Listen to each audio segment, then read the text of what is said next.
Les auditions, vous vous demandez peut-être qui on écoute et comment on choisit finalement les gens que l'on va écouter dans ces auditions.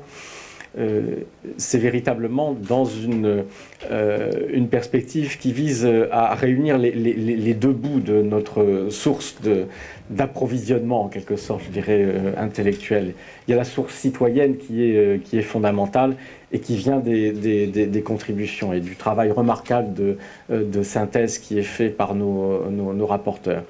Et puis, il y a une autre base, il y a la force propositionnelle des partis. Et nous n'allons pas nous renier, nous avons été des militants, et pas seulement, mais aussi des militants. Il y a une force propositionnelle des partis, donc il y a un acquis de tout le travail qui a été fait, notamment dans l'élaboration du programme L'Humain d'abord.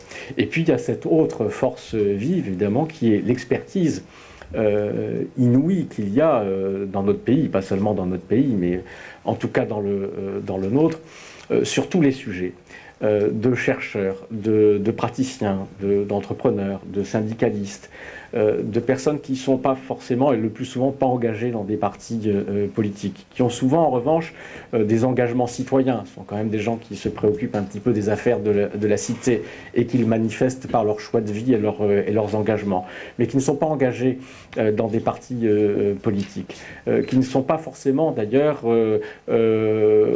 a priori spécialement favorable à la candidature de Jean-Luc Mélenchon ou à tel ou tel parti. Et c'est évidemment pas pour nous un critère de sélection. Le seul critère de sélection, c'est trouver des gens qui, par leurs travaux, par les références qu'ils représentent, par leurs écrits, leurs articles, leurs contributions, leurs actions, peuvent